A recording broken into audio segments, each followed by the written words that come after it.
Bahar ngaku ditembak lalu dimentahkan polisi. Fiksi Ratna Sarumpait Jilid 2. Kalau si Bahar barusan ditembak. Keterangannya bahwa ada suara dan akhirnya terjadi luka di perutnya. Ketika polisi menelusuri, nggak ada saksi. Nggak ada saksi yang menolong Bahar, nggak ada saksi yang melihat peristiwa itu. Dari peristiwa ini memang tidak ada saksi yang bisa kita ambil keterangannya untuk mendukung dari cerita tersebut. Nggak ada saksi yang dengar letusan. Oh enggak. Ini letusannya tidak terdengar karena pakai alat peredam. Katanya begitu. Kenapa semua orang yang terkena mental dari sengatan lambe ireng, dramanya selalu ditembak? Lalu isunya berkembang kemana-mana. Bahar jadi korban aniaya. Playing victim atau berpura-pura teraniaya banyak dilakukan oleh orang di negeri ini. Tujuannya pun bermacam-macam. Nggak ditembak, dibacok. Biar nggak kehilangan pengikut. Biar nggak kehilangan budak. Gua nggak tahu.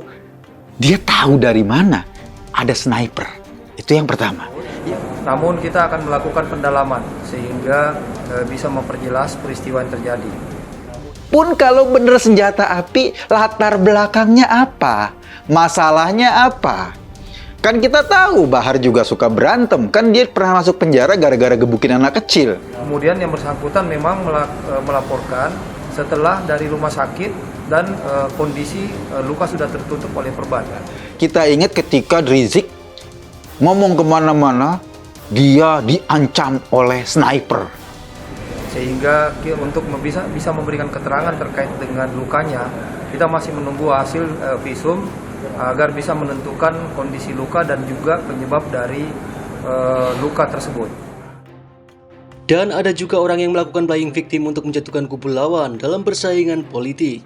Tentu masih segar dalam ingatan kita pada 2018 silam. Ratna Sarumpait mengaku dirinya dianiaya oleh orang tak dikenal di kawasan Bandara Hussein Sastra Negara, Bandung. Tidak berhenti sampai di situ, muka bonyok Ratna juga disebarluaskan di media sosial.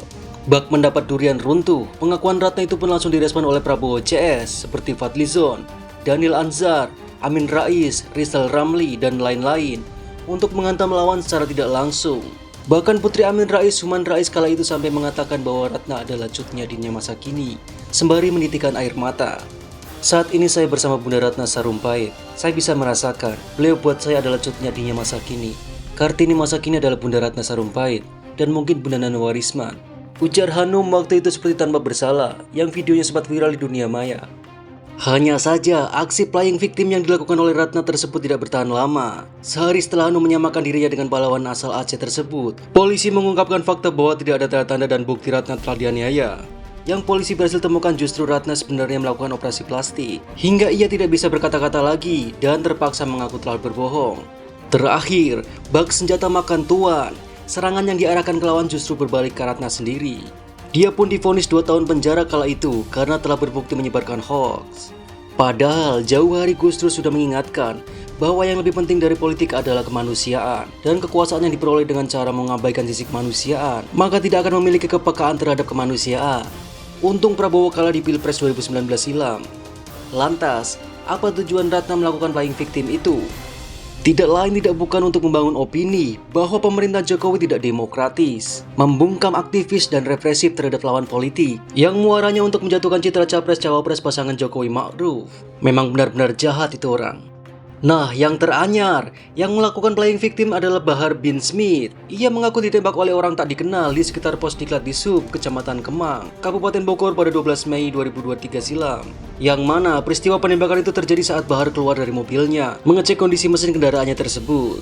Hanya saja pengakuan Bahar telah ditembak ini menimbulkan banyak kecurigaan. Pertama, pengacaranya Aziz Januar enggan memberi keterangan lebih lanjut terkait kasus penembakan tersebut. Semestinya, kalau penembakan benar-benar terjadi, buka-bukaan dong seperti yang dilakukan oleh pengacara keluarga Yosua Huta Barat, Kamarudin Simajuntak. Dengan begitu orang akan percaya kalau kasus tersebut memang benar-benar ada, alias bukan rekayasa. Kalau ditutup-tutupi mah, kesannya gimana gitu. Kedua, polisi tidak temukan proyektil di lokasi penembakan. Ketiga, polisi tidak temukan bercak darah di sorban Bahar, padahal dikabarkan Bahar mengalami luka ditembak di perut. Dan keempat, tidak ada saksi mata di lokasi kejadian, termasuk kronologi penembakan juga belum jelas. Kenapa dia berada di pos diklat di Subkemang, Kabupaten Bogor itu juga tidak dijelaskan oleh pengacaranya. Benar-benar kasus yang aneh dan menimbulkan banyak pertanyaan. Hingga meskipun kasus ini sudah berjalan 4 hari, sampai sekarang belum ada kesimpulan dari polisi. Dulu Rizik juga pernah melakukan hal semacam ini loh. Dia sempat diincar oleh sniper. Akan tetapi, karena itu hanya drama, ada banyak kejanggalan yang terjadi. Pertama, disebutkan bidikan sniper meleset. Padahal yang namanya penembak itu ya pasti nembaknya tepat sasaran yang sangat tinggi. Seperti Tatang Koswara yang punya 50 peluru saat berperang melawan musuh. 49 peluru berhasil membunuh 49 musuh. 1 peluru lagi memang sengaja disisakan untuk menembak kepalanya sendiri kalau seandainya terdesak hendak ditangkap oleh musuh. Jarak nembaknya pun antara 30-600 meter. Artinya, kalau memang sniper hendak memburu Rizik, sudah lama kepalanya bocor dihantam peluru. Kedua, Rizik tak melapor ke polisi atas kejadian itu. Dan ketiga, tidak ada bukti penembakan. Terakhir, apa yang terjadi?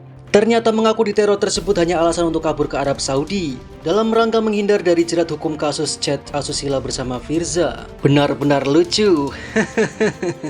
Kalau ngomong menjelekkan Jokowi, berkobar-kobar kayak kobaran api neraka, seolah mereka udah paling benar di negeri ini. Ternyata aslinya pengecut bro.